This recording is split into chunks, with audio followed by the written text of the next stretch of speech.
নাম হলো জুলম বিন নফস, নিজের উপরে জুলুম। 3 নাম্বার জুলমের নাম হচ্ছে আজ-জুলমুল ইবাদা, মানুষের উপরে জুলুম বা অন্যান্য সৃষ্টিকুলের উপরে জুলুম। আল্লাহর সঙ্গে যে জুলুম সম্পৃক্ত সেটি হলো শিরক। আমরা সেই শিরক নিয়ে কথা বলছিলাম। আল্লাহ পাক রব্বুল আলামিন মানুষের শিরকের ভিতরে যত তালিকা আছে আমলনামা সেই দিন হাতে ধরিয়ে দিবেন। আল্লাহ পাক ধরিয়ে দিয়ে বলবেন, ইকরা কিতাবাকা কাফা বিনাফসিকাল ইয়াওমা আলাইকা হাসিবা। বান্দারে, তুমি আমার সামনে দাঁড়িয়ে গেছো, এই যে দেখো তোমার সামনে তোমার আমলনামা, তোমার কিতাব তোমার হাতে আছে, তুমি পড়ো। আজকে তোমার কিতাব তোমার আমলনামা পড়ার জন্য তুমি নিজেই যথেষ্ট। সেই দিন আমাদের কিতাবের ভিতরে, আমাদের আমলনামার ভিতরে সবকিছু থাকবে।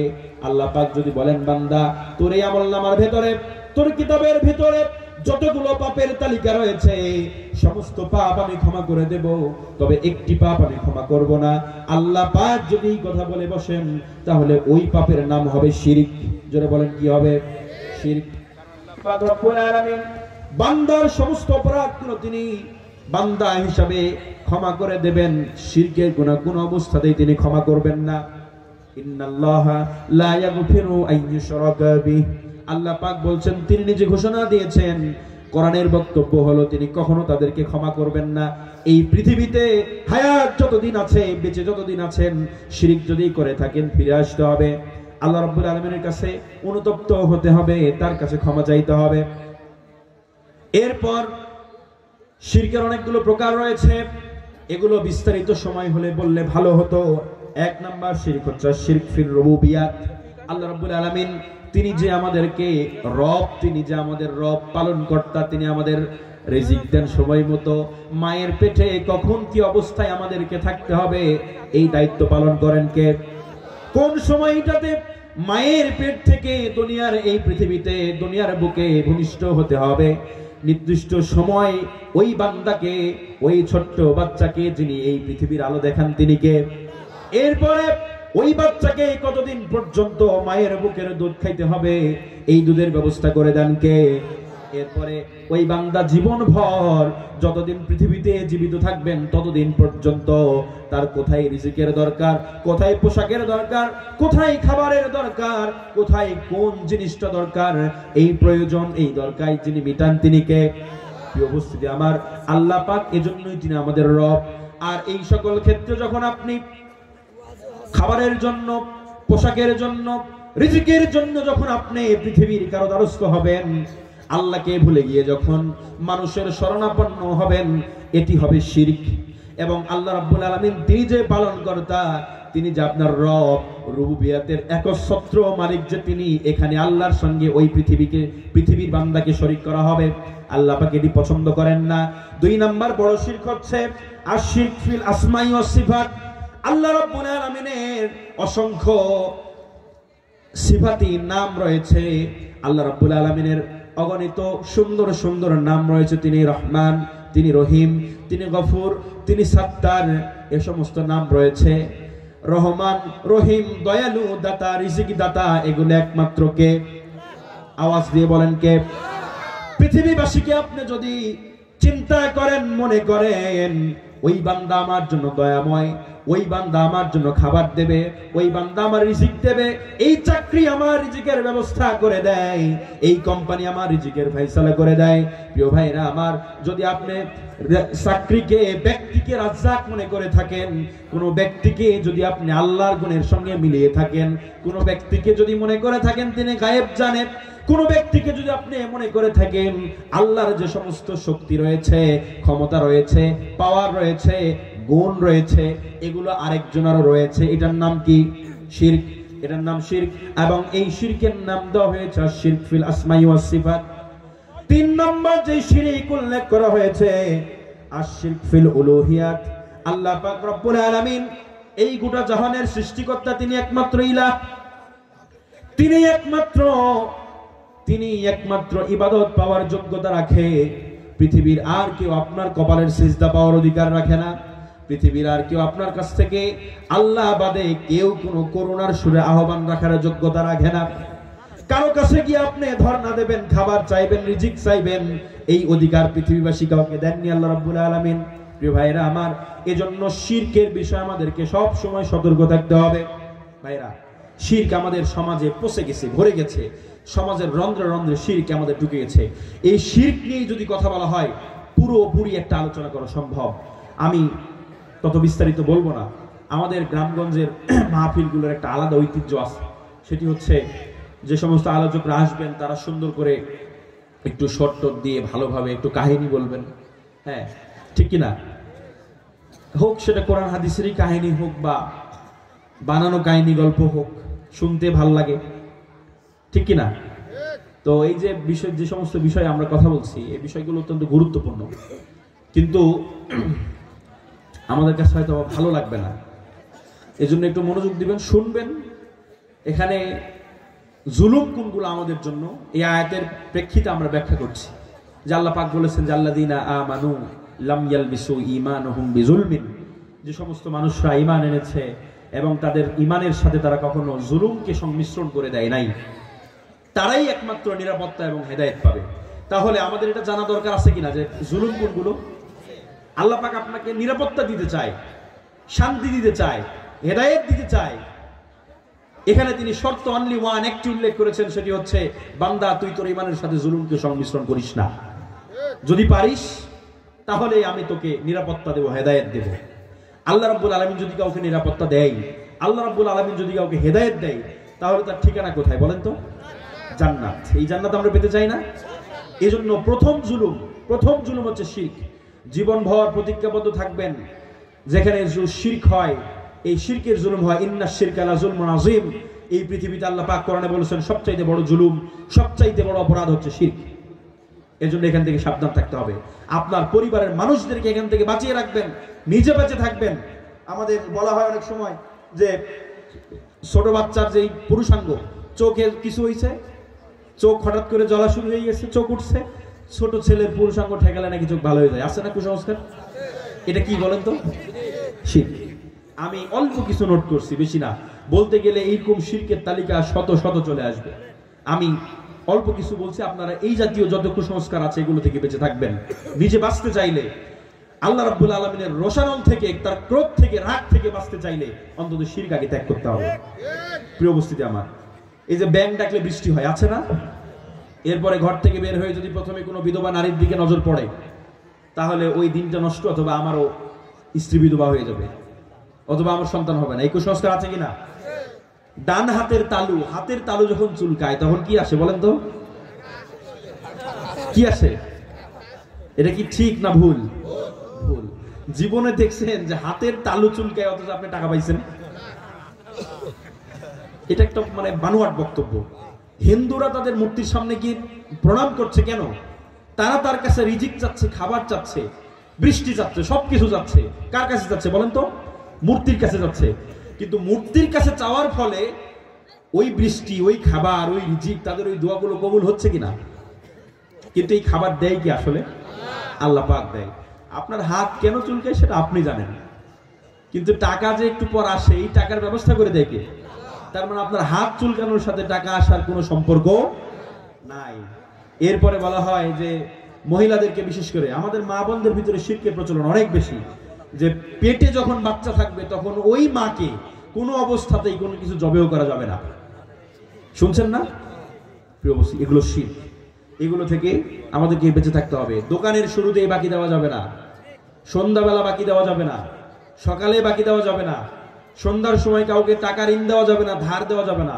এগুলো কি শিরক? প্রিয় বন্ধু আমার, তাহলে আল্লাহর সঙ্গে, এবার লক্ষ্য করবেন, শিরকের গুরুত্বপূর্ণ একটা টার্ম বলবো এবার আমি।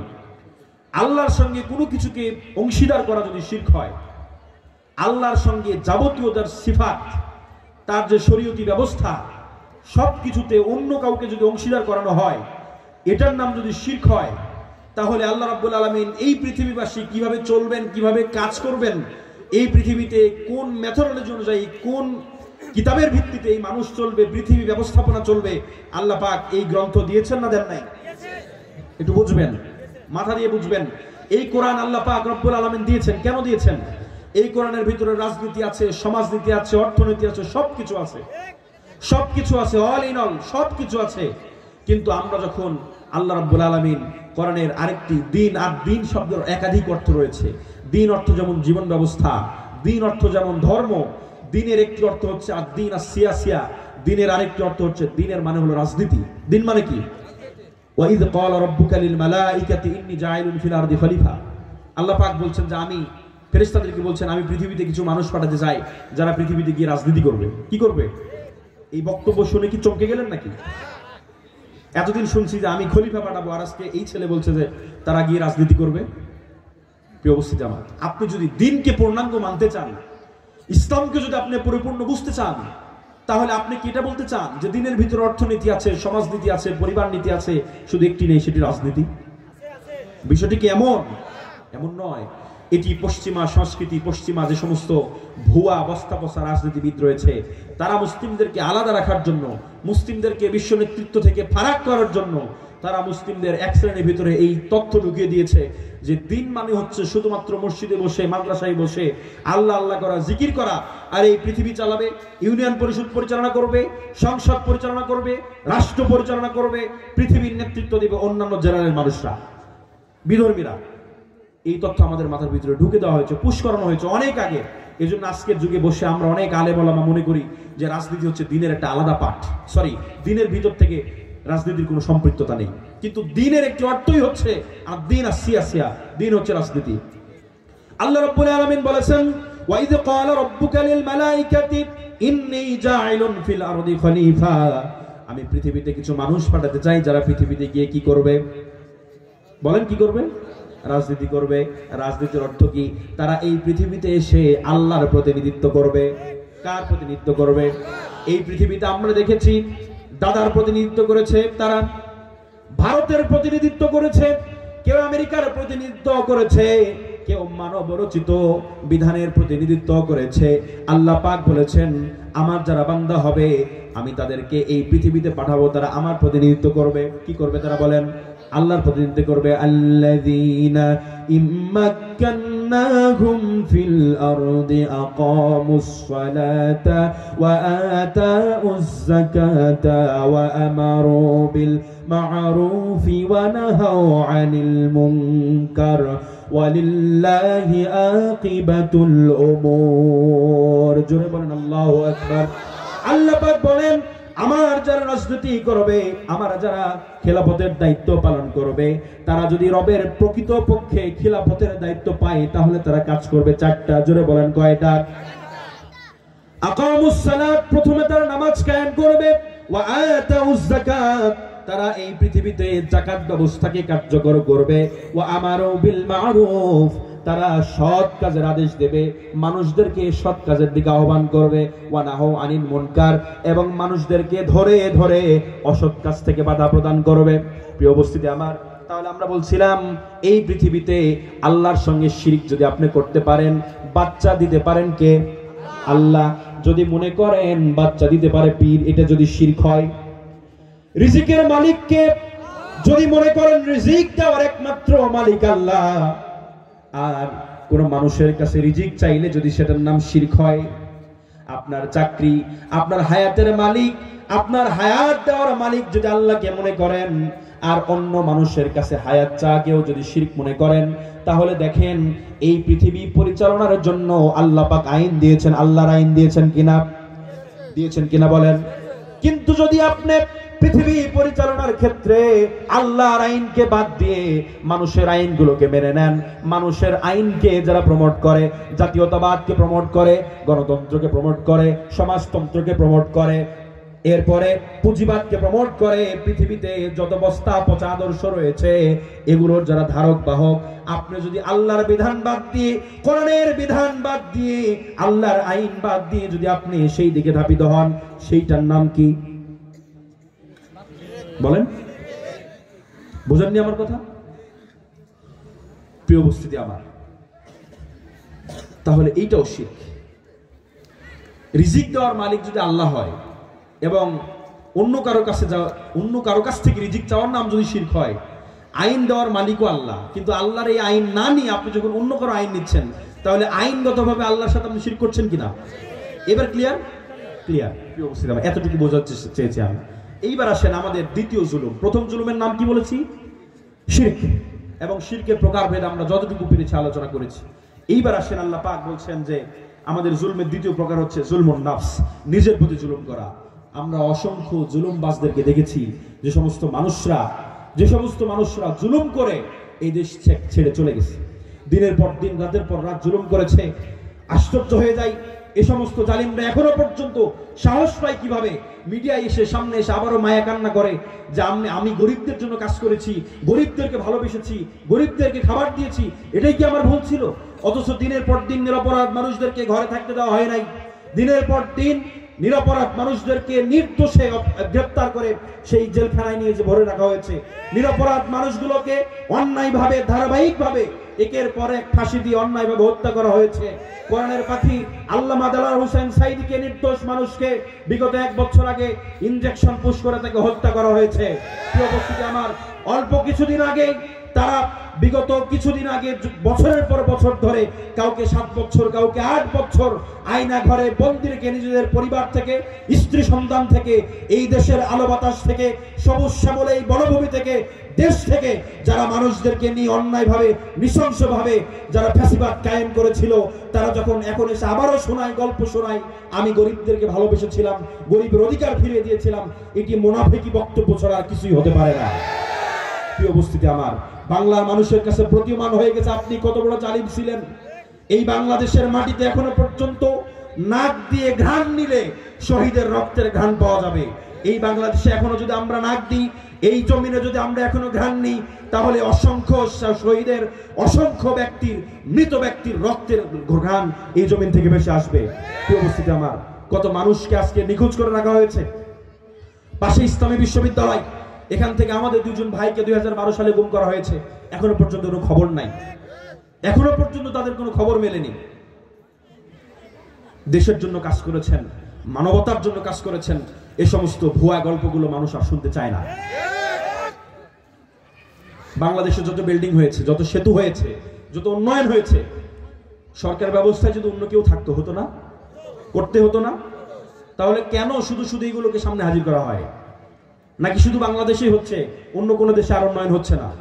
কিন্তু উন্নয়নের এই ফাঁকা বলিকে সামনে নিয়ে এসে অসংখ্য নিরপরাধ মানুষদেরকে যেভাবে অন্যায়ভাবে হত্যা করা হয়েছে, এই হত্যাকে ঢাকার চেষ্টা করা হয়েছে। উন্নয়নকে সামনে নিয়ে এসে সেই আয়না ঘরকে ঢাকার চেষ্টা করা হয়েছে। উন্নয়নকে সামনে নিয়ে এসে বাংলাদেশের জাতীয় নেতৃবৃন্দকে, ইসলামী আন্দোলনের নেতৃবৃন্দকে যেভাবে ধারাবাহিকভাবে হত্যা করা হয়েছে, ভারতের এজেন্ডা বাস্তবায়ন করা হয়েছে, এটাকে ঢাকবার চেষ্টা করা হয়েছে। প্রিয় উপস্থিতি আমার, বাংলাদেশের তাওহীদি মুসলমান আপনাদেরকে এদেশে অন্তত আর সুযোগ দিবে না। প্রিয় উপস্থিতি আমার, আল্লাহ পাক বলছেন যে আল্লাযীনা আমানু ওয়া লাম ইয়ালবিসু ঈমানুহুম বিজুলমিন, বান্দারা তোমরা ঈমান আনো, তবে সাবধান, ঈমানের সাথে তোমরা কখনোই জুলুমকে তোমরা সংমিশ্রণ করো না।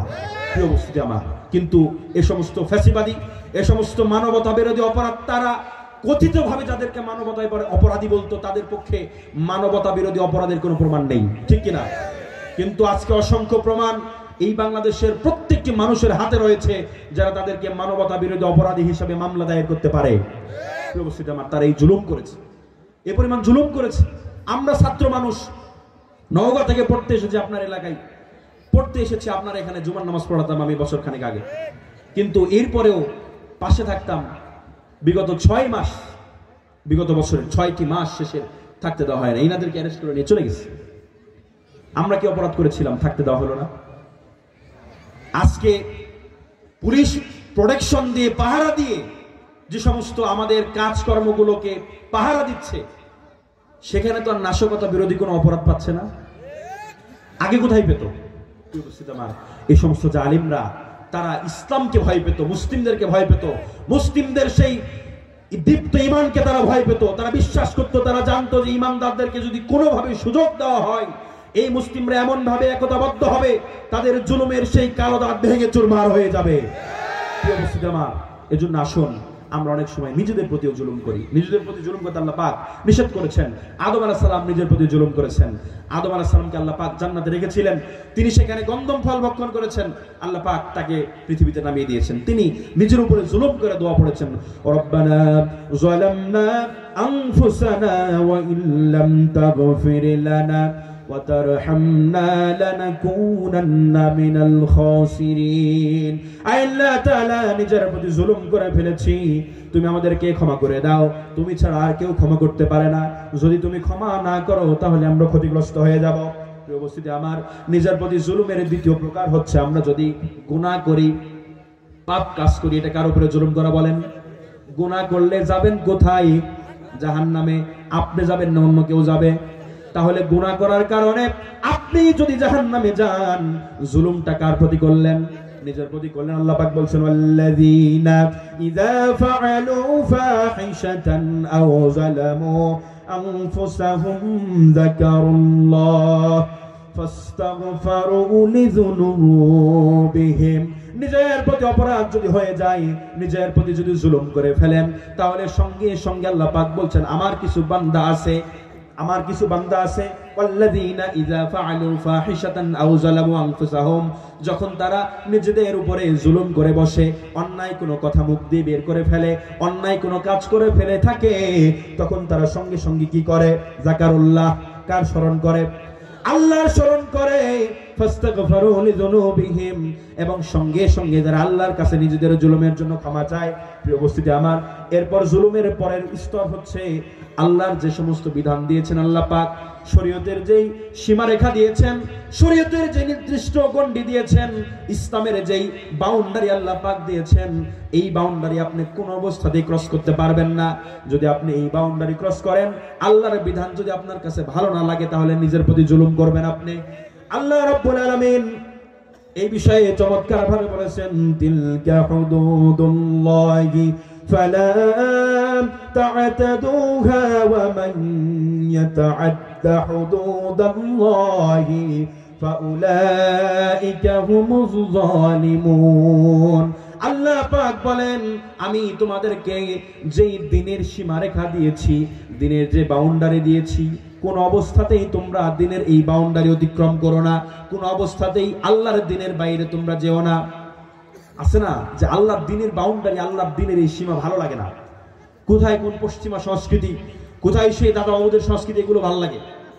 আল্লাহ পাক তাকে যে মুসলমান বানিয়েছেন, তিনি যে মুসলিম, আল্লাহ রাব্বুল আলামিন তাকে যে একটা ধর্ম দিয়েছেন, একটা জীবন ব্যবস্থা দিয়েছেন, একটা জীবন বিধান দিয়েছেন, এই জীবন বিধান ভালো লাগে না। নামাজ ভালো লাগে না, রোজা ভালো লাগে না, ইসলাম ভালো লাগে না, ইসলামী আন্দোলন ভালো লাগে না, বরং নিজের মন মতো চলতে ভালো লাগে। পোশাক আশাক, নিজের মেয়েকে এমন পোশাক পরাবে, মা বোনদের এখন তো অবস্থা একদমই নাজেহাল অবস্থা। শহরে যান, বিশ্ববিদ্যালয়ে যান, আপনাদেরই মেয়ে, আমি এই কথাগুলো বলেছি, দীর্ঘ 1টি বছর ধরে এই কথাগুলো বলেছি এখানে। তাহলে আল্লাহ দ্বীনের এই সীমানাগুলো আপনাদের কাছে, আমাদের কাছে ভালো লাগে না, ইসলামের এই আইনগুলো আমাদের কাছে ভালো লাগে না। এগুলো কে মানবে? আল্লাহ পাক আমাদের জন্য এই দ্বীনের বিধানগুলো দিয়েছেন, আল্লাহ পাক আমাদের জন্য শরীয়তের এই বাউন্ডারি তৈরি করে দিয়েছেন, আল্লাহ পাক আমাদের জন্য এই শরীয়তকে নির্ধারণ করে দিয়েছেন। এগুলো যদি আমরা না মানি, তাহলে পক্ষান্তরে জুলুম কার প্রতি করা হচ্ছে বলেন তো? নিজের প্রতি জুলুম করা হচ্ছে। প্রিয় উপস্থিতি আমার, আমি শেষের দিকে চলে এসেছি, আমার সময় শেষ। এরপরে বলা হচ্ছে জালিমদের অন্যতম একটি বড় জালিম হচ্ছে যারা আল্লাহর প্রতি জুলুম করে, আল্লাহর প্রতি যারা মিথ্যাচার করে। এরকম আছে না? অসংখ্য মানুষ আছে যারা মুখে সরাসরি বলে না যে আল্লাহ নাই, কিন্তু তার প্রত্যেকটি কাজকর্মের মাধ্যমে বোঝা যায় যে সে বোঝাতে চায় যে আল্লাহ বলে হয়তো পৃথিবীতে কেউ নাই। কারণ সে যে অপরাধ করে, কোটি কোটি মানুষের সম্পদ আত্মসাৎ করেছে, মানুষের হক নষ্ট করেছে, অধিকার নষ্ট করেছে, নিজের প্রতি জুলুম করেছে, সমাজের মানুষের অধিকার নষ্ট করেছে, পরিবার মানুষের অধিকার নষ্ট করেছে, নিজের স্ত্রীর হক নষ্ট করেছে। এগুলো যেভাবে সে করতে পারে, তাকে কোনো ভয় লাগে না, তার কাছে কোনো সে চিন্তিত হয় না যে আমাকে একদিন আল্লাহর সামনে দাঁড়াতে হবে। পক্ষান্তরে পরোক্ষভাবে আমরা এটাই তো বুঝতে পারি যে তার মনে এরকম একটা সন্দেহ হয়তো চলে এসেছে যে আমার তো বিচার হবে না, আল্লাহ বলতে কিছু নাই, পৃথিবীতে যেভাবে পারি চলি। হতে পারে না? প্রিয় উপস্থিতি আমার, আল্লাহ পাক বলছেন, ওয়ামান আযলামু মিম্মান ইফতারা আলা আল্লাহিল কাযিবা ওয়া হুয়া ইউদআ ইলাল ইসলাম ওয়াল্লাহু লা ইয়াহদিল কওমাজ যালিমিন। আল্লাহ পাক বলছেন ওমান আযলামু মিম্মান ইফতারা আলাল্লাহিল কাযিবা, তার চাইতে বড় জালিম আর কে হতে পারে যে আল্লাহর ব্যাপারে সন্দেহ পোষণ করে, আল্লাহর ব্যাপারে যে মিথ্যারোপ করে, অথচ তাকে কি করা হয়েছে? মিম্মান দাআ ইলাল্লাহ, যাকে আল্লাহর দিকে তাকে আহ্বান করা হয়েছে, আল্লাহর দিকে তাকে ডাকা হয়েছে, মসজিদের দিকে ডাকা হয়েছে, ইসলামের দিকে ডাকা হয়েছে, আল্লাহর দ্বীন পালনের জন্য ডাকা হয়েছে, জান্নাতের ভয় জাহান্নামের ভয় দেখানো হয়েছে, জান্নাতের সুসংবাদ দেওয়া হয়েছে। মোট কথা হলো ইসলামের এমন কোন দিক নাই, শরীয়তের এমন কোন বিধান নেই যেটা তার সামনে উপস্থাপন করা হয় নাই। ইসলাম পুঙ্খানুপুঙ্খভাবে তার সামনে উপস্থাপন করা হয়েছে। এরপরেও সবকিছু জেনে বুঝে সে ইসলামকে অস্বীকার করে। সব জানে, জান্নাত আছে, জাহান্নাম আছে, নামাজ পড়তে হবে, রোজা করতে হবে, এগুলো জানে না ভাইরা? যারা করে না এগুলো তারা জানে না। আমাদের সমাজে নামাজ পড়ে না যারা, ওরা কি জানে না যে নামাজ আল্লাহর বিধান? সামনে রমজান, রোজা থাকবে না, ভান করবে, ওরা জানে না যে রোজা আল্লাহর বিধান? জানে। ইসলাম যে আল্লাহর পক্ষ থেকে সঠিক একটি দিন, একটি জীবন ব্যবস্থা, এটি তারা জানে না? জানে। এরপরও তারা অস্বীকার করছে। আল্লাহ পাক এদেরকে বলছেন ওয়ামান আযলামু মিম্মান ইফতারা আলাল্লাহিল কাযিবা, ওই হচ্ছে সবচেয়ে বড় জালেম। প্রিয় ভাইরা আমার, এজন্য যে সমস্ত মানুষরা এখনো এই প্রকার জুলুমের মধ্যে আছেন, ফিরে আসতে হবে, তওবা করতে হবে। এরপরে জুলমের প্রকার হচ্ছে আমার সময় শেষের দিকে, এরপরে জুলমুল ইবাদা, এটা হচ্ছে মানুষের উপরে জুলুম করা। আল্লাহ পাক বলছেন ওয়ালা মান ইনতাসারা বা'দা যুলমিহি ফাউলাইকা মা আলাইহিম মিন সাবিলিন ইন্নামাস সাবিলু আলাল্লাযীনা ইয়াযলিমুনান নাসা ওয়া ইয়াবগুনা ফিল আরদি বিগাইরি হক উলাইকা লাহুম আযাবুন আলীম। আল্লাহ পাক রব্বুল আলামিন সুন্দরভাবে ঘোষণা করে দিয়েছেন, কেউ যদি অত্যাচারিত হও, যদি তুমি অত্যাচারিত হও তবে সেই পরিমাণ প্রতিশোধ নিতে পারো। যদি তুমি অত্যাচারিত হও তবে সেই পরিমাণ প্রতিশোধ নিতে পারো। তবে তুমি যদি এই সীমা অতিক্রম করে ফেলো, প্রতিশোধ নিতে গিয়ে যদি তুমি এর কম বেশি করে ফেলো, অভিযোগ তাদের বিরুদ্ধে, আল্লাহ বলছেন যারা সমান সমান জুলুম তার উপরে করা হয়েছে, সে মাজলুম হিসাবে জালিমের উপরে সে প্রতিশোধ নিয়েছে, ঠিক যতটুকু জালিম তার উপরে জুলুম করেছে, আল্লাহ পাক তাদের ব্যাপারে কোনো কথা বলেননি। কিন্তু আল্লাহ পাক রব্বুল আলামিন তিনি অভিযোগ দায়ের করেছেন, ইন্নামাস সাবিলু আলাল্লাযীনা ইয়াযলিমুনান নাসা ওয়া ইয়াবগুনা ফিল আরদি বিগাইরি হক, কিন্তু মানুষের উপরে যারা মাত্রাতিরিক্ত জুলুম করেছে। প্রিয় ভাইরা আমার, এই কথাগুলো কোরআনের আপনি যে আয়াতে পড়বেন, এই সব তাদের বিরুদ্ধে যাবে, সব যাবে, কিচ্ছু পাবেন না, পক্ষে কিছু নাই। তাহলে ওই যে কোথায় যেন বলছে যে কোরআন যারা অস্বীকার করে তারা কাফের, তো একজনের খুব লেগে গেছে, তো বলছে যে এই কথা আপনি কেন বললেন? তো বলছে যারা কোরআন অস্বীকার করে তাদেরকে বলছে, আপনাকে তো বলি নাই, আপনার লাগলো কেন? ঠিক কিনা? তো এভাবে তারা এই যে আপনার এই করতে দেয়নি কেন জানেন? এই যে এই কথাগুলো আসবে কোরআনের ভিতরে, এই কথাগুলো আল্লাহ পাক বলছেন। তারা যে কোরআন পড়ে না তা নয়, তারাও পড়ে, তবে এই কোরআনকে উপরে নেওয়ার জন্য নয়, এই কোরআনকে জানে, এই কোরআনকে বুঝে, কোরআনকে স্টাডি করে, যেন এই কোরআনকে সুন্দরভাবে জমিনে দাবিয়ে রাখা যায়, সেজন্য তারা কোরআন পড়েছে। এই যে গণভবনে আপনার যেদিন সবাই গিয়ে সবকিছু নিয়ে এসেছে, সেদিন ওখানে তাফসির পাওয়া গেছে, কিন্তু জানেন ওর ভিতরে কোরআনও পাওয়া গেছে। তার মানে আমাদের প্রধানমন্ত্রী অনেক ভালো ছিল, তিনি কোরআনও পড়তেন, নামাজও পড়তেন। প্রিয় বস্তু, যাই নামাজ পাওয়া গেছে, কোরআন পাওয়া গেছে। প্রিয় বস্তিতে আমার আল্লাহ পাক বলছেন এই জন্য যে যারা মানুষের উপরে এভাবে জুলুম করে, আল্লাহ পাক তাদের বিরুদ্ধে অভিযোগ দিয়েছেন, এবং আল্লাহ পাক বলছেন আযাবুন আলীম, আল্লাহ পাক নিজেই তাদের বিরুদ্ধে বিচারের দিনে আদালতে আখিরাতে তাদের বিরুদ্ধে আল্লাহ পাক নিজেই লড়বেন, নিজেই মামলা দায়ের করবেন। এবং আল্লাহ পাক যদি কারো বাদী হয়ে যায়, আল্লাহ পাক রব্বুল আলামিন যদি কারো বিরুদ্ধে সেই বিচারের দিনে দাঁড়িয়ে যায়, তার পরিণাম কি হতে পারে? আযাবুন আলিম, যন্ত্রণাদায়ক শাস্তি। এবার দেখেন আল্লাহ পাক বলছেন وَمَنْ أَظْلَمُ مِمَّنْ مَنَعَ مَسَاجِدَ اللَّهِ أَنْ يُذْكَرَ فِيهَا اسْمُهُ وَسَعَى فِي خَرَابِهَا أُولَئِكَ مَا كَانَ لَهُمْ أَنْ يَدْخُلُوهَا إِلَّا خَائِفِينَ لَهُمْ فِي الدُّنْيَا خِزْيٌ وَلَهُمْ فِي الْآخِرَةِ عَذَابٌ عَظِيمٌ। আল্লাহ পাক বলছেন ওমান আযলামু মিম্মান মানাআ মাসাজিদাল্লাহি আন ইযকারা ফিহা। আল্লাহ বলছেন তার চাইতে বড় জালেম আর কে হতে পারে, যেই ব্যক্তি আল্লাহর ঘর মসজিদে আল্লাহর নাম নিতে বাধা প্রদান করত। মিলে যায় ভাইরা? এটা কিন্তু আমরা বললাম যে তার চাইতে বড় জালেম আর কে হতে পারে, যে মসজিদে আল্লাহর নাম নিতে বাধা দেয়। এটা শুনতে মনে হলো যেটা হয়তো আমাদের বাংলা কথা, তাই না? এটা মনে হচ্ছে আমাদের বাংলা কথা, আমরা এমনি বললাম, কিন্তু না। আল্লাহ পাক বলছেন যে ওমান আযলামু মিম্মান মানাআ মাসাজিদাল্লাহ, তার চাইতে বড় জালেম আর কে হতে পারে, যে ব্যক্তি মসজিদ ঘরে আল্লাহর নাম নিতে বাধা প্রদান করে। আছে না? দেখছেন না চোখের সামনে? প্রিয় উপস্থিতি আমার, আমরা বাস্তব সাক্ষী। আমি সময় তো শেষ, খুতবা দিলাম অনেক আগে, তখন ছোট্ট ছিলাম, ক্লাস 10-এ পড়তাম, অনেক ভুল ত্রুটি করতাম, এখনো করি। নতুন চেয়ারম্যান হয়েছে, এক সপ্তাহ পরেই ওনার মসজিদে আমার খুতবা। তো আমি আমার মতো করে কথা বললাম, তিনি খুতবার ভিতরে দাঁড়িয়ে গেলেন, কথা বলতে দিলেন না। আমি কোন রকম বসিয়ে দিলাম যে আপনি বসেন, অন্তত খুতবাটা শেষ করি। পাওয়ার ছিল অনেক। নামাজ শেষ করলাম, একসাথে তাকে নিয়েই দোয়া করলাম। দোয়াতে আমার সঙ্গে অংশগ্রহণ করলো, কিন্তু দোয়া শেষ হতে না হতেই সঙ্গে সঙ্গে থানাতে ফোন করছে। থানায় ফোন করে বলছে যে একটা জঙ্গি ধরা পড়ছে, দেশদ্রোহী ধরা পড়ছে, দেশের বিরুদ্ধে কথা বলেছে, প্রধানমন্ত্রীর বিরুদ্ধে কথা বলেছে, রাষ্ট্রের বিরুদ্ধে কথা বলেছে, আপনি এখনই ফোর্স পাঠান। তাহলে যে আল্লাহ পাক বললেন যে ওমান আযলামু মিম্মান মানাআ মাসাজিদাল্লাহ, ওর চাইতে বড় জালেম আর কে হতে পারে, যে ব্যক্তি মসজিদ ঘরে আল্লাহর নাম নিতে বাধা প্রদান করে। প্রিয় উপস্থিতি আমার, আমরা তাদেরকে জালেম আমাদের কি বলতে হবে না, আল্লাহ পাক নিজেই জালিম বলেছেন, আল্লাহই জালিম বলেছেন, নতুন করে আমাদেরকে বলার কিছু নাই। প্রিয় উপস্থিতি আমার, এজন্য আসুন আমরা এগুলো থেকে বিরত থাকি। আমরা দেখেছি বিগত দিনে এই কোরআনের মাহফিলের মঞ্চগুলো থেকে আলেমদের সামনে থেকে মাইক কেড়ে নেওয়া হয়েছে।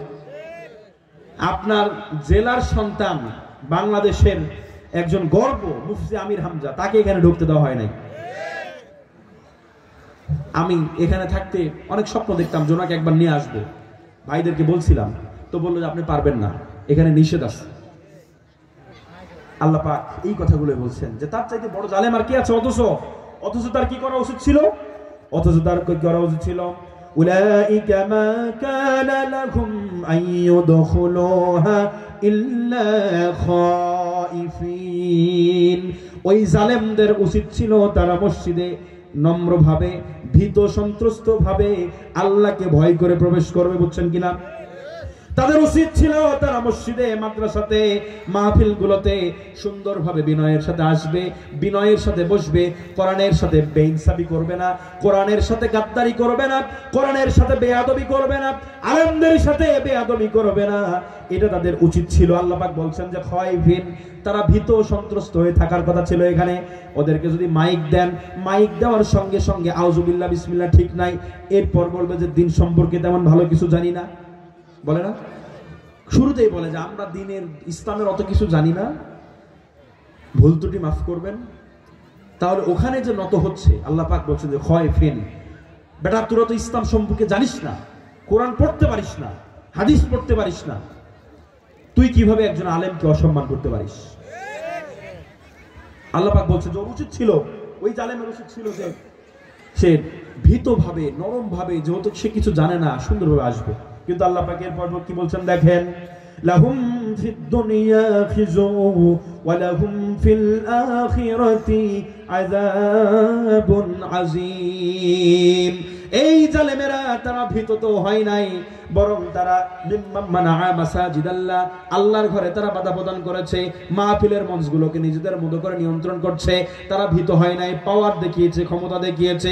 এইবার আল্লাহ পাক বললেন লাহুম ফিদ দুনিয়া খিজউন, আল্লাহ ওদেরকে দুনিয়াতে লাঞ্ছিত করবেন, ওয়া লাহুম ফিল আখিরাতি আযাবুন আলীম, এবং আল্লাহ পাক তাদেরকে আযাব আলীম, যন্ত্রণাদায়ক কঠিন শাস্তি দিবেন আখিরাতে। এই যে দেখেন, এখানে দুইটি শাস্তির কথা বলেছেন জালিমদের ব্যাপারে। একটা হচ্ছে লাহুম ফিদ দুনিয়া খিজউন, তাদেরকে এই দুনিয়াতে লাঞ্ছিত করবেন আল্লাহ। পাইছেন এই রেজাল্ট পাইছেন? লাঞ্ছিত করছে। প্রিয় উপস্থিতি আমার, দিনরাত যারা মানবতার সবক দিত, দিনরাত যারা আলেমদেরকে ধরতো, মারতো, বন্দী করতো, কত পাওয়ার প্র্যাকটিস করেছে, কত কিছু না করেছে, বাধা প্রদান করেছে, ইসলামকে নিভিয়ে দেওয়ার চেষ্টা করেছে। ইউরিদুনা লিইউতফিউ নূরাল্লাহি বিআফওয়াহিহিম, আল্লাহ পাক বলছেন যে তারা তাদের মুখের ফুৎকার দিয়ে আল্লাহর এই কোরআনের বাতিকে নিভিয়ে দিতে চায়। মুখের ফুৎকার দিয়ে তারাই চেষ্টা করেছে। আল্লাহ পাক বললেন বান্দারে, তারা মসজিদে জুলুম করেছে, আল্লাহর জমিনে জুলুম করেছে, সুতরাং লাহুম আযাবুন লাহুম ফিদ দুনিয়া খিজউন, আমি তাদেরকে দুনিয়াতে লাঞ্ছিত করব। আল্লাহ পাক এমন ভাবে লাঞ্ছিত করেছেন, বাংলাদেশ থেকে অনেকে বোরকা পরে পালিয়েছে।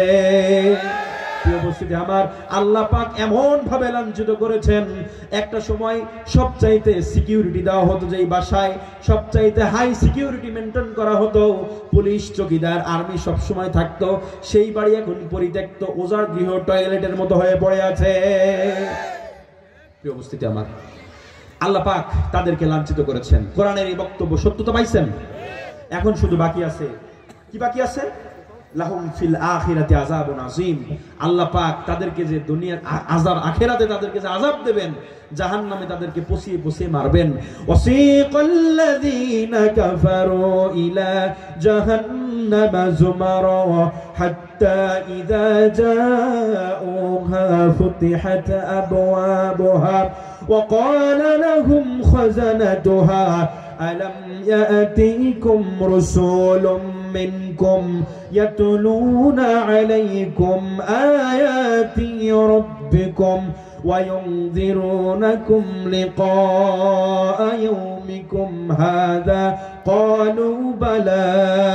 আল্লাহ পাক বলছেন সেই দিন তাদেরকে ডেকে ডেকে, ধাক্কাতে ধাক্কাতে জাহান্নামের দিকে নিয়ে যাওয়া হবে। হেকে হেকে, দলে দলে, তাড়িয়ে তাড়িয়ে তাদেরকে আল্লাহ পাক জাহান্নামের দিকে নিয়ে যাবেন, নিক্ষেপ করবেন। ওই জাহান্নামীরা, ওই জালিমরা যখন, আল্লাহ পাক যেখানে বললেন লাহুম ফিল আখিরাতি আযাবুন আযীম, তাদেরকে আখিরাতে লাঞ্ছিত করবেন, আযাবের সম্মুখীন করবেন। এই আযাবের সময় যখন জাহান্নামের দ্বার প্রান্তে নিয়ে যাওয়া হবে, জাহান্নামের গেটে যখন তাদেরকে নিয়ে যাওয়া হবে, জাহান্নামের ফেরেশতারা তাদেরকে জিজ্ঞেস করবে, কেন তোমরা আজকে জাহান্নামে আসলে? এই জাহান্নাম এত ভয়াবহ, জাহান্নাম এত কষ্টের জায়গা, যেখানে মানুষের সাথে কোনো ভালো ব্যবহার করা হয় না, মানুষকে ভালো খেতে দেওয়া হয় না, মানুষকে যুগের উপর যুগ ধরে এখানে চলতেই থাকবে তার শাস্তি, এখানে কোনো শাস্তি লঘু করা, কম করা হবে না। প্রিয় উপস্থিতি আমার, জাহান্নামের ভয়াবহতা ওই জালেমদের সামনে, কাফেরদের সামনে যখন জাহান্নামের রক্ষকরা তুলে ধরবে, ওয়াসিকাল্লাযীনা কাফারু ইলা জাহান্নামা যুমারা হাত্তা ইযা জাউহা ফুতিহাত আবওয়াবুহা, তারা যখন ওই জাহান্নামের গেটে পৌঁছাবে, আবওয়াবুহা, ওই দ্বার প্রান্তে যখন পৌঁছে যাবে, এভাবে তাদেরকে বলা হবে খাজানাতুহা আলাম ইয়াতিকুম রাসূলুম মিনকুম ইয়াতলুনা আলাইকুম আয়াতি, আল্লাহ ওখানে বলবে আলাম ইয়াতিকুম রাসূলুম মিনকুম ইয়াতলুনা আলাইকুম আয়াতি, তোমাদের সামনে কি কোনো রাসূল যায় নাই? তোমাদের সামনে কি কোনো আলেম যায় নাই? তোমাদের সামনে কি কোনো দায়ী যায় নাই? তোমাদের সামনে কি কোনো ভীতি প্রদর্শনকারী যায় নাই? যারা গিয়ে তোমাদেরকে আজকের দিন সম্পর্কে ধারণা দেবে, যারা তোমাদের সামনে গিয়ে কোরআন খুলে খুলে তেলাওয়াত করবে, যারা খুলে খুলে তোমাদের সামনে গিয়ে কোরআন তেলাওয়াত করে তোমাদেরকে এই বিচারের দিন জাহান্নাম আর জান্নাত সম্পর্কে তোমাদেরকে ভীতি প্রদর্শন করবে, এরকম কি হয় নাই? সঙ্গে সঙ্গে তারা উত্তর দিয়ে বলবে ক্বালু বালা, অবশ্যই গিয়েছিল। কি বলবে? অবশ্যই গিয়েছিল, কিন্তু আমরা তাদেরকে সেদিন অস্বীকার করেছিলাম, আমরা তাদের কথা মেনে নিতে পারিনি, আমরা তাদেরকে মৌলবাদী বলেছি, তাদেরকে মিথ্যুক বলেছি, তাদেরকে আমরা বলেছি যে অপরাধী, যুদ্ধাপরাধী, রাজাকার, অনেক কিছু বলে মিথ্যা প্রতিপন্ন করে তাদেরকে আমরা আটকিয়ে দেওয়ার চেষ্টা করেছি, তাদের কথাগুলোকে আমরা আমাদের বাস্তব জীবনে নেই নাই জন্যই আজকে আমাদেরকে আসতে হয়েছে। প্রিয় উপস্থিতি আমার, এজন্য কাফেরদের এই যে আল্লাহ পাক এখানে লাঞ্ছিত করছেন, আখেরাতে যে করবেন এজন্য প্রস্তুত থাকেন। আল্লাহ পাক যদি আমাদের দেখার সুযোগ দেয়, আমরা সেই দিন দেখবো এই জালেমরা আখেরাতেও লাঞ্ছিত হচ্ছে। এরপর আসেন, এরপরের জুলুম কি? এবার আসেন নিজেদেরকে একটু সামলান। আল্লাহ পাক বলছেন এরপরের জুলুম হচ্ছে গীবত করা। একজন মানুষ যদি আরেকজনের গীবত করেন, এইবার কি খারাপ লাগতেছে নাকি? গীবত করলে আপনি যার গীবত করলেন, আপনি তার জুলুম করলেন, নিজের উপরে জুলুম করলেন। এখান থেকে সতর্ক হতে হবে। মায়েরা বোনেরা যারা আছেন মনোযোগ দিয়ে শুনবেন। মা বোনদের ভিতরে গীবতের প্রচলনটা অনেক বেশি। আল্লাহ রাব্বুল আলামিন কোরআনুল কারীমের ভিতরে সরাসরি গীবত করা থেকে মানুষদেরকে বিরত থাকতে বলেছেন, ওয়ালা ইয়াকতুব বা'দুকুম বা'দা। আল্লাহ পাক বলছেন তোমরা একজন আরেকজনের পিছনে তোমরা কারো গীবত করে বেরিও না। প্রিয় উপস্থিতি আমার, আমাকে 9টা পর্যন্ত সময় দেওয়া হয়েছে, আমি অনেক সময় নিয়ে ফেলেছি। শেষ করে দেব? এই মেহমানরা কথা বলবে না? আচ্ছা, আর কিছুক্ষণ বলি নাকি? প্রিয় উপস্থিতি আমার, তাহলে এই গীবত থেকে বেঁচে থাকতে হবে। আল্লাহ রাসূলের একটি লম্বা হাদিস বলার সুযোগ নেই, লম্বা হাদিস। আল্লাহ রাসূল একদিন ঘুমিয়ে আছেন, স্বপ্নে দেখতে পেলেন দুইজন ফেরেশতা। হাদিসের আগে অনেক কথা আছে, পরে অনেক কথা সব বাদ দিলাম। দুইজন ফেরেশতা তাকে উঠিয়ে নিয়ে চলে গেলেন উপরের দিকে। অনেক কিছু তিনি দেখতে পেলেন। কোথাও দেখতে পেলেন একজন মানুষের 2 চোয়াল লোহার আংটা দিয়ে চিরি দেওয়া হচ্ছে। কি করা হচ্ছে বলেন তো? লোহার আংটা দিয়ে চিরি দেওয়া হচ্ছে। আবার একটু সামনে গিয়ে তিনি দেখতে পেলেন আরেক জায়গাতে একজন মানুষকে বড় বড় পাথর দিয়ে তার মাথার উপর আঘাত করে মাথাকে ছিন্ন ভিন্ন করে ফেলে দেওয়া হচ্ছে। আবার আরেক জায়গায় গেলেন, সেখানে দেখতে পেলেন আরেকজন বান্দাকে সেখানে রক্তের নদীতে সে সাঁতার কাটছে। অনেক চেষ্টা করছেন উপরে উঠে আসার জন্য, যতটুকুই না কিনারের দিকে আসছেন, ওপর থেকে কে যেন আবার পাথর মেরে তাকে ভিতরের দিকে পাঠিয়ে দিচ্ছে। এভাবে অনেকগুলো তিনি দেখলেন। লম্বা হাদিস, সবগুলোর ব্যাখ্যা বলবো না ভাইরা আমার। আল্লাহ রাসূল এইবারে তিনি ওই একই স্বপ্নে জান্নাতও দেখেছিলেন। সুবহানাল্লাহ। জান্নাত দেখিয়ে তাকে পৃথিবীতে আবারও নামিয়ে দেওয়া হয়েছিল। জিবরাইল আলাইহিস সালাম সহ আরেকজন ফেরেশতা তাকে নিয়ে গিয়েছিলেন উপরে ওই রাতে। বিশ্বনবী জিজ্ঞেস করলেন, আমি যে বিষয়গুলো দেখলাম এগুলো আসলে কি, এগুলোর ব্যাখ্যা কি হতে পারে? সবগুলোর ব্যাখ্যা দুইজন ফেরেশতা মিলে আল্লাহ রাসূলকে বললেন। ওই যে একটি ব্যাখ্যা, সেটি হলো চোয়াল চিরে দেওয়া হচ্ছিল।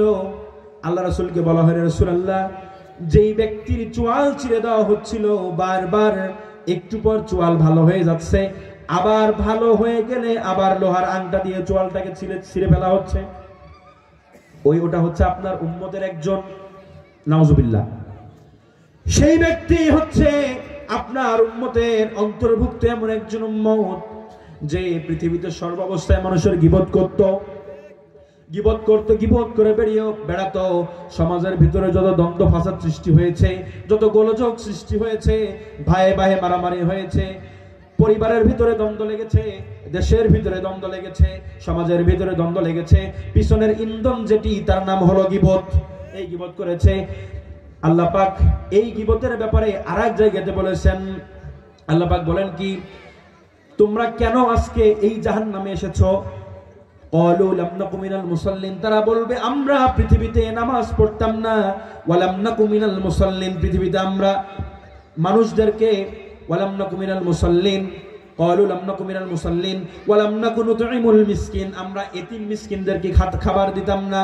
ওয়া কুননা নাখুদু মাআল খায়দিন, এবং যেখানে দোকানপাটে বসে গীবতের চর্চা হতো, আমরা গীবতের সাগরে নিজেদেরকে ভাসিয়ে দিতাম, গীবত করতাম। কোথায় কে কোন দোষ করলো, কে কোন অপরাধ করলো, কার মেয়ের কি অবস্থা, কার বউয়ের কি অবস্থা, কোন মানুষের কি অবস্থা, চায়ের দোকানে বসে একের পর এক ধারাবাহিকভাবে গীবতের দায়িত্ব পালন করেছেন।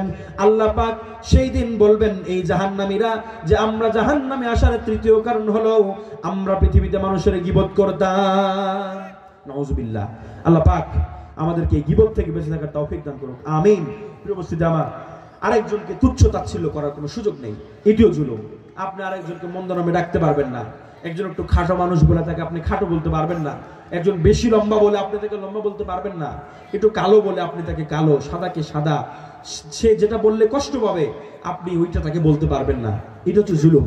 এটা কি বলেন তো? আবার একটু শুরুতে যাই। আমরা আজকে আলোচনা করছি কোন সূরা থেকে বলতে পারবেন? সূরা আনাম থেকে। সূরা আনামের 82 নম্বর আয়াত।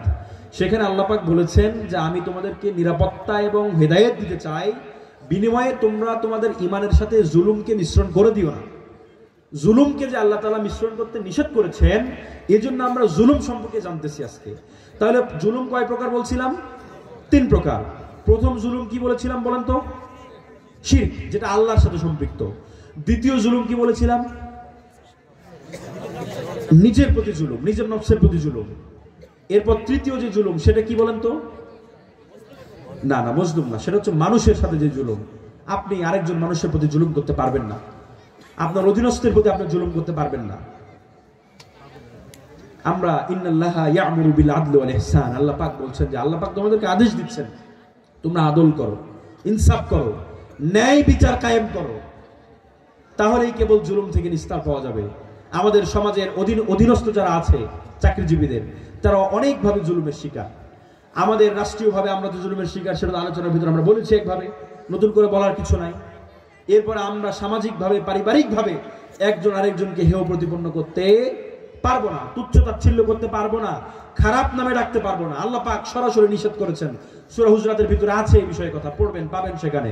এরপরে আল্লাহ পাক বলছেন তুমি মানুষের উপরে জুলুম করতে না চাও, তাহলে আরেকটি কথা আল্লাহ পাক দিয়েছেন, ওয়াকাদা রাব্বুকা আল্লা তা'বুদু ইল্লা ইয়াহু ওয়া বিল ওয়ালিদাইনি ইহসানা। আল্লাহ পাক বলছেন যে বান্দা তুমি তোমার পিতামাতার প্রতি সদাচরণ করো, মা বাবার প্রতি জুলুম করো, কোনো সুযোগ নাই। অথচ আজকে বাংলাদেশে অসংখ্য বৃদ্ধাশ্রম রয়েছে, যে সমস্ত বৃদ্ধাশ্রমগুলোতে চাকরিজীবীদের মায়েরা, বাবারা পড়ে আছে, খেতে পারে না, পোশাক নেই, শীতে কাঁপছে। একজন কিছু খাবার নিয়ে একটা বৃদ্ধাশ্রমে গেছে, যাওয়ার পর বৃদ্ধাশ্রমে দেখছে অনেকগুলো মা সেখানে আছে একত্রে। খাবার নিয়ে যখন খাবার বন্টন করেন, ওই মুহূর্তে একজন মা তার নিজের পেটে তিনি এভাবে আঘাত করছেন, পেটের উপরে আঘাত করছেন একজন মা। মনোযোগ দিবেন, একজন মা পেটের উপরে হাত দিয়ে নিজে নিজে আঘাত করছেন। যিনি খাবার নিয়ে গেছেন তিনি জিজ্ঞেস করলেন আপনি এরকম করেন কেন? ওই মা কান্না জড়িত কণ্ঠে জবাব দিয়েছিলেন, আমি এই জন্য এই কাজ করছি যেন এই পেটে, জীবনে কোনো মহিলার পেটে কোনো ছেলে সন্তান জন্ম না নেয়। আল্লাহ পাকের ঘোষণা কি ছিল? ওয়াকাদা রাব্বুকা আল্লা তা'বুদু ইল্লা ইয়াহু ওয়া বিল ওয়ালিদাইনি ইহসানা ইম্মা ইয়াবলুগান্না ইনদাকাল কিবারা আহাদুহুমা আও কিলাহুমা ফালা তাকুল লাহুমা উফফিন ওয়ালা তানহারহুমা وقل لهما قولا كريما واخفض لهما جناح الذل من الرحمة وقل رب ارحمهما كما ربياني صغيرا। আল্লাহ পাক বলেন বান্দা ওয়াকাদা রাব্বুকা আল্লা তা'বুদু ইল্লা ইয়াহু, আল্লাহ পাক আইন করে দিলেন। ওয়াকাদা, আল্লাহ পাক বিধান দিয়ে দিলেন। রব্বুকা, তোমার রব তোমাকে এই বিধান দিলেন, আল্লাহ তা'বুদু, আল্লাহ ব্যতীত তুমি কারো ইবাদত করবে না, কারো গোলামি করবে না, কারো দাসত্ব করবে না, কারো কোনো ইবাদত করবে না, ইল্লা, তবে হ্যাঁ, ইয়াহু ওয়া বিল ওয়ালিদাইনি ইহসানা, তুমি তোমার মা বাবার সাথে তুমি ইহসান করো, তুমি তোমার মা বাবার সাথে ন্যায় ইনসাফ কায়েম করো। ইম্মা ইয়াবলুগান্না ইনদাকাল কিবারা আহাদুহুমা আও কিলাহুমা ফালা তাকুল লাহুমা উফফিন ওয়ালা তানহারহুমা, তাদের সাথে তুমি সুন্দর ভাষায় কথা বলো। তাদেরকে যদি জীবদ্দশায় পেয়ে যাও, একজনকে অথবা দুজনকেই, মাকে পাও অথবা বাবাকে পাও, অথবা মা এবং বাবা উভয়কেই তুমি তোমার জীবদ্দশায় পেয়ে যাও, তাহলে কি করো?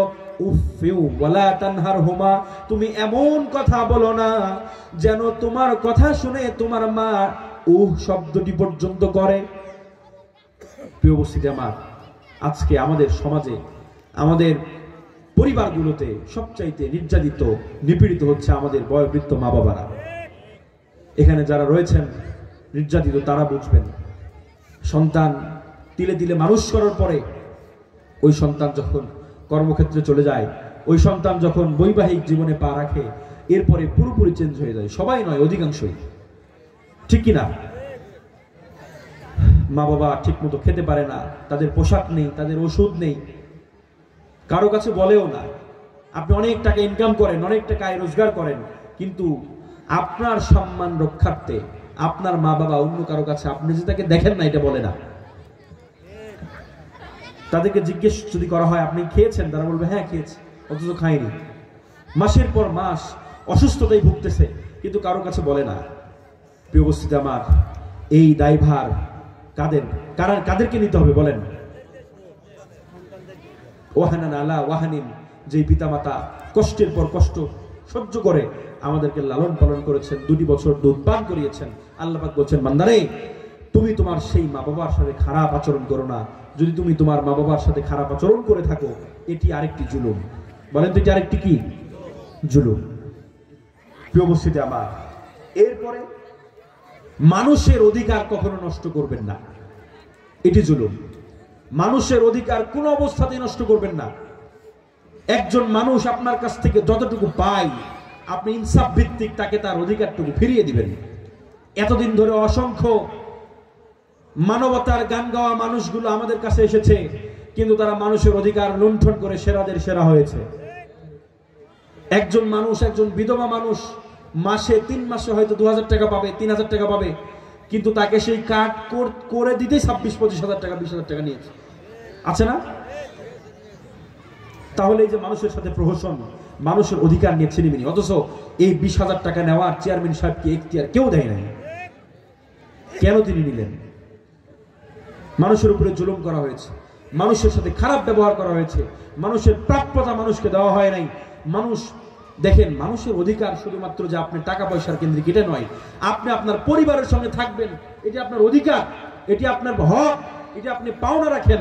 কিন্তু এমন কাজ আপনার সাথে করা হয়েছে যে আপনি বছরের পর বছর আপনার পরিবারের সাথে থাকতেই পারেননি। প্রিয় উপস্থিতি আমার, এজন্য মানুষের অর্থ সম্পদ, জমি জায়গা যা কিছু আছে সব কিছুতে আপনারা মানুষের অধিকারটুকু মানুষকে ফিরিয়ে দিবেন।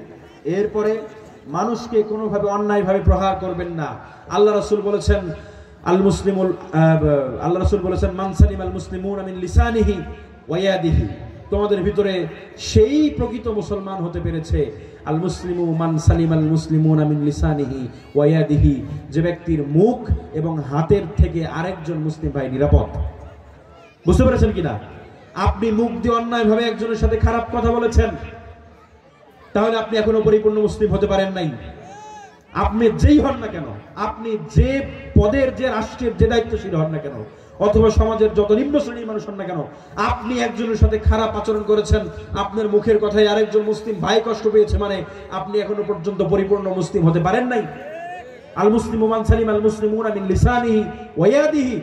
এবং আপনার হাত অটো চলে, অটো সবসময় হাত চলে। একটা কিছুদিন আগে ভিডিও দেখছেন না, নিজে হাতে জবাই করছে, দেখছেন না? মনে আছে? বুঝতে পারছেন? জেলখানার ভিতরে ঢুকে একজনকে নিজে হাতে জবাই করছে। জানেন আপনারা? হাত তুলেন তো একটু, কারা জানেন? অল্প কয়েকজন জানে। তার মানে আপনারা বুঝতে পারেননি। এ রাষ্ট্রের একজন গুরুত্বপূর্ণ দায়িত্বশীল জেলখানার ভিতরে ঢুকে রাগের ঠেলায় একজনকে জবাই করে দিয়েছে। তাহলে যে হাদিসে বলা হলো যে তোমার আসলে জবাই করলে করবে কে? কাজিয়ে করবে, বিচারক করবে, যদি সে জবাই করার পরিমাণ অপরাধ করে থাকে। যার দায়িত্ব নয় সে তো করতে পারে না। তাহলে আল মুসলিমু মান সালিমাল মুসলিমুনা মিন লিসানিহি ওয়া ইয়াদিহি, আমরা এখনো পর্যন্ত মুসলমান হতে পারি নাই।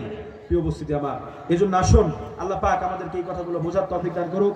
আমাদের কথাগুলো, আমাদের ভাষাগুলো, আমাদের চলাফেরা যেন কোনো অবস্থাতেই কোনো মানুষের কষ্টের কারণ না হয়ে যায়। মা বোনরা হয়তো অনেকে এসেছেন, তাদের জন্য কথা বলতে পারলে অনেক ভালো হতো। আমি বিস্তারিত বলার সুযোগ নাই, আমি শুধুমাত্র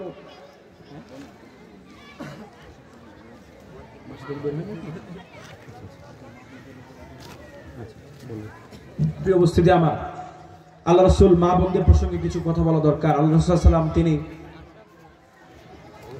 নারীদের জন্য তিনি জ্ঞানের দরজাকে উন্মুক্ত করেছেন। তার নিজের স্ত্রীদেরকে তিনি জ্ঞান শিখিয়েছেন এবং তার নিজের স্ত্রীরা মানুষের মাঝে এই জ্ঞানগুলোকে ছড়িয়ে